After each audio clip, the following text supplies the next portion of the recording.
Welcome to Storytelling.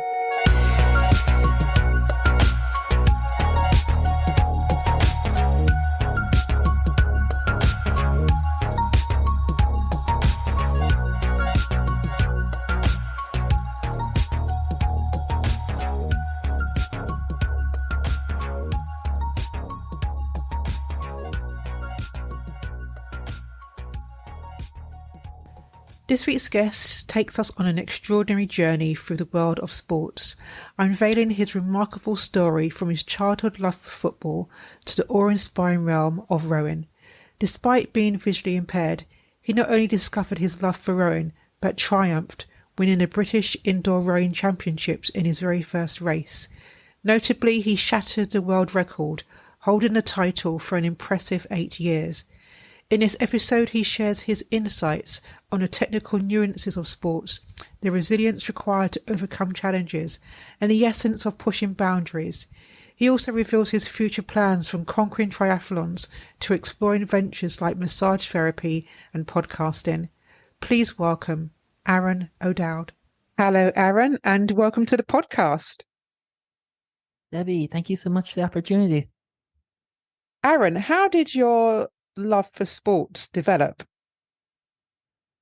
When I was born, I lived with my grandparents and my mum and my dad, and Italian 19 Ireland was at the time, and I think 1 or 2, and I woke up and I watched that, and from that forward on, sport really played a huge thing in my house, and where Sundays we were watching Formula 1 or the football or rugby or whatever, and I got a little bit older. I fell in love with Manchester United and Barcelona, and always played football with the kids in the street, and just grew in sport until the age of 16 and 17 when I really got into sport in participating. And how did you get into competitive sport? Because you went from really loving sport and then that developed into, okay, now I'm going to participate. I always loved participating in sport, but the types of sport I could play and do were quite limited, and it was hard to choose to participate in sport because the speed of the ball and how fast it goes, until I got a letter from the National Council for the Blind in Ireland saying, hey, there's this sport called rowing. Would you like to give it a try? And I said, yeah, I'll give it a try, and went down to the local rowing club in Limerick in Ireland called Castleconnell, and I sat in the rowing machine and took 2 or 3 strokes on it, and I just fell in love with the sport. And how did you get from being an amateur in a rowing boat to actually competing professionally? It took me about a year to understand and learn the sport. I got into a boat. I was learning how to row both on the row machine and both on the water. For the first few months, we had a Ukrainian coach who came to Ireland, and he'd worked with some of the best teams in the world, and he taught me how to row I think it's the German or the Ukrainian way, where it's all about power and speed and technique. And he went back to his country and we got a new coach at the time. But for the remainder of that year, I kept learning, exploring, and figuring out what rowing was. And then that was in 2007. And then in 2008 of October, we were told we're going to go to the British Indoor Rowing Championships to compete. And before that, I competed at local level and on various races just to get the feeling of what it's like to race in a boat. And in October 2008, went to the British Indoor Rowing Championships. I was competing in the under 18 championships in the visually impaired category.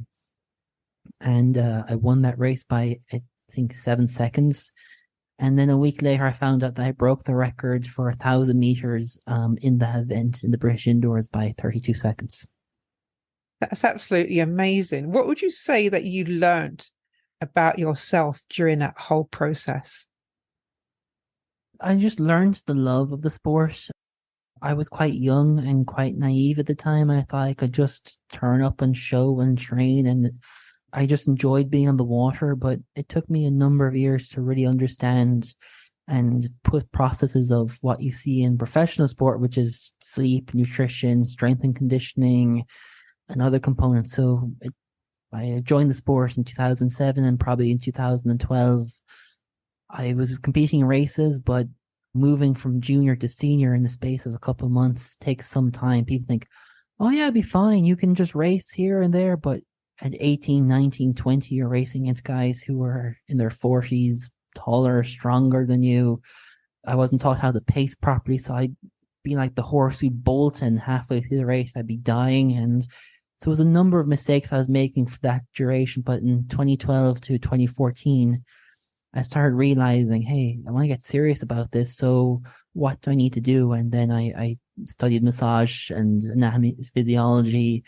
And then I started working with coaches who were working with high performance teams in Limerick. And what did that lead on to? That led on to racing in the sport of rowing. That led on to more racing.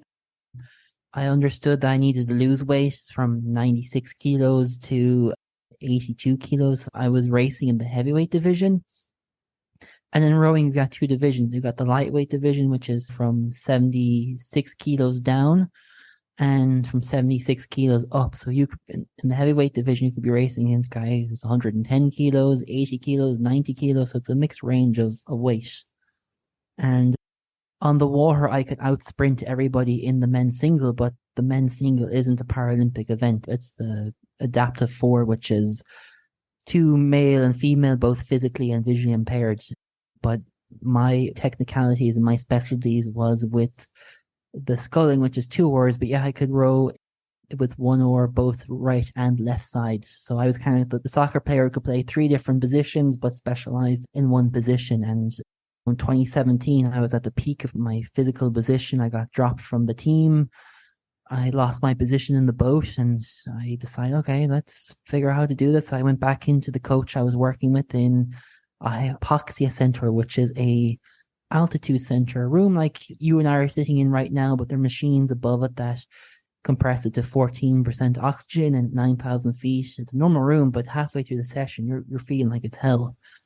And for 4 months straight, I was going through hell, where if I lost motivation or mental grit, the coach would scream and roar, and the whole building heard us train for a couple of months. And then I got back into the team and no one could outsprint me. So that's kind of from 2014 to 2017, I really learned about how to take supplements, what food to eat, how to sleep, how to prepare, foam rolling, stretching, yoga. And then I applied it into a daily routine where I was doing the non-sexy stuff to make the sexy stuff happen. And that's the thing. People don't realize the level of hard work and training it takes to participate in one race, and particularly being visually impaired as well. There are additional elements to your training that, again, other people don't see.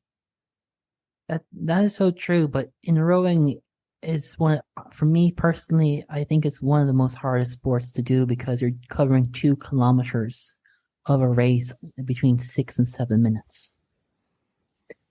And the train at that level is grueling. You're training 6 days a week, maybe 2-3 sessions a day. And you could be covering between 100 to 300 kilometers a week in your preseason, and then you're sprinting, because people think, oh yeah, rowing is you drop an oar and you accelerate and you do. No, there's such more technicalities to the way you feather and square the oar, how much power you generate, the level of the oar. And there is more technicalities to it. There's building strength in your legs, your upper body, your core. You have to be as lean as possible, but yet have enough leanness that you can generate a huge amount of torque in the boat. But when we watch on the Olympics or the Paralympics, think, oh, that's fabulous. They're just winning a race in 6 minutes and 20 seconds. But the detail and the requirements to get there is kind of like living the life of a monk. Yes. And that's what a lot of people do not realize at all. And this helped to facilitate you into developing other disciplines. Can you tell us about that? Yeah, when you win and lose races, winning is great, but when you lose races, you learn something about yourself. And at the age of 17, winning my first race, breaking a record, went straight from junior to senior in a couple of months and racing at the Europeans. I thought it was hot stuff. But no, from that race, I came eighth. I ate as much as I could, nearly threw up. In 2010, I competed in the World Champion Indoor Championships and I came third. And I thought, yeah, I'll sprint myself. And no, so each race has taught me something about myself. Each season of training has taught me more and more. And even, but I think 14 or 15 years of doing sport, I'm still learning. I haven't met my mastership, but yet the detail that is required, if it's in rowing, triathlon, boxing, whatever Olympic sport is, it's not about the strength and conditioning, it's about the technicality, because the strength and conditioning is the same in all types of sport. We have the same muscle group, the same bones, the same bloods, the same lymphatics. We may be shaped differently due to the sport, but what makes it fantastic is technicality. An example, what made Muhammad Ali amazing was he learned ballet and he was able to dance in the ring, and that's why people couldn't touch him, because he was using those moves. So in rowing, you're taking different elements from different sports and mixing and matching and so on. And for me, my biggest problem in the men's sculls was that my thumbs kept catching my knuckles, where I'd finish racing and I'd end up either welts on my hands or blood in my knuckles. And I was in Dublin at the time in school, for the school for the visually impaired in Dublin, and I was training with a coach who was teaching me the technicalities of how to have quicker hands, how to figure out the technicalities of the sculling. And what was interesting was that if you put your hands side by knuckles touch by touch, that's kind of half the distance. That is what the oar should be. But I played around with the oars, and my oars looked shorter comparing to everyone else, but yet I was able to get my hands quicker. So it's all about testing. It's all about figuring out what fits perfect for you. And that's what picked perfect for me, that I was able to get the oars in and out quick enough and slow the stroke and be able to accelerate the power, because I got huge legs. And that's kind of the secret about rowing, is the stronger your legs are, the more torque you can generate from your feet to your hips, and then from your hips up to your shoulders.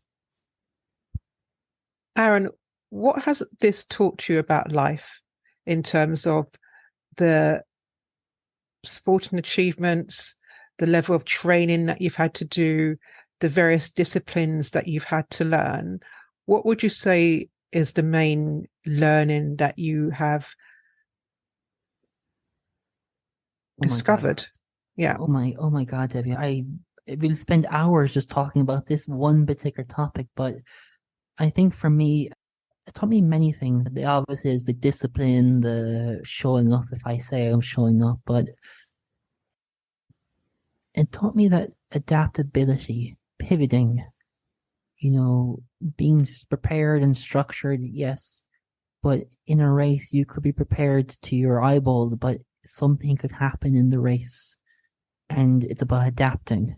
That's one big lesson. The second big lesson for me is never give up. I had many opportunities to go from rowing to triathlon, but I loved rowing so much that I kept sticking with it, thinking, I'll meet my goal. I'll do this. I'll reach that.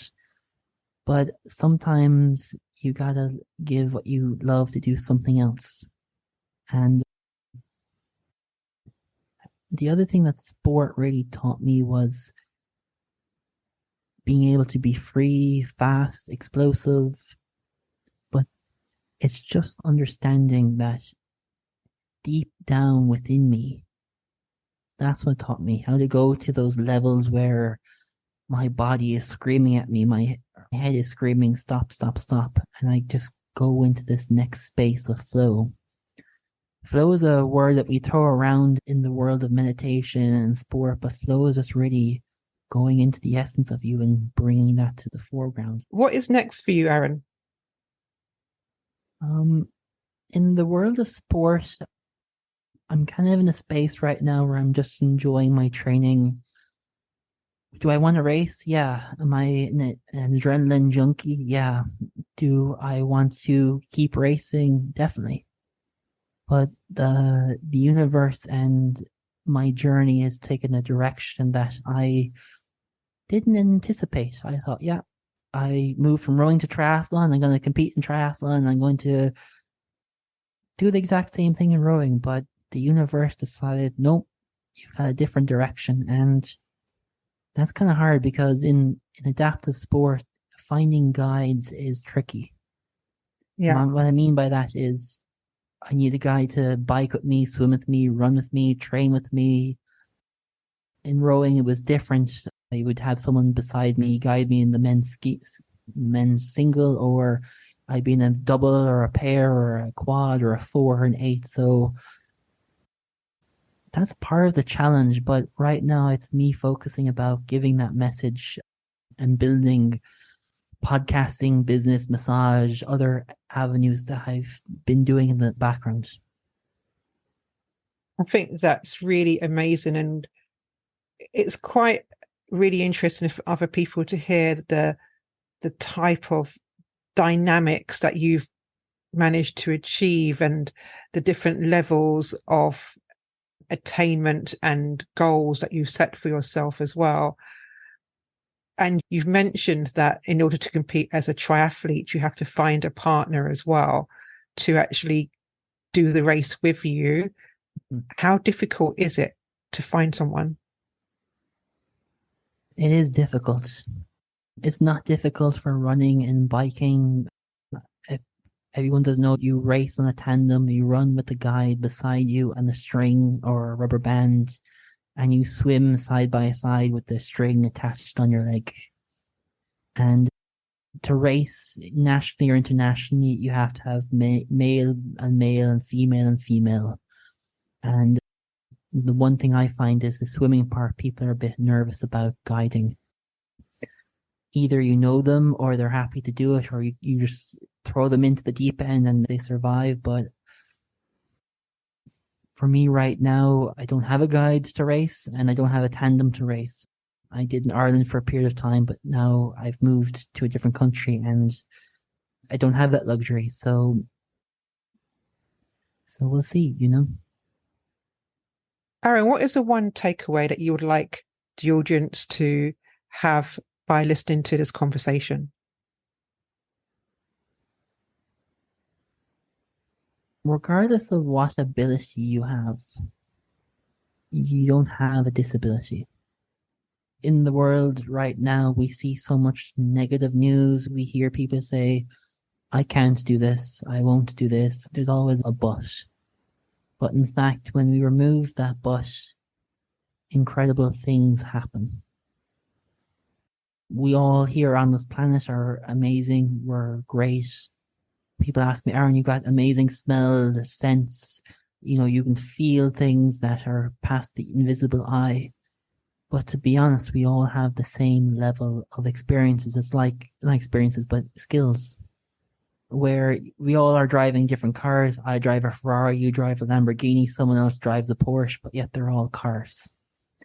And what I mean by that is we all have different abilities.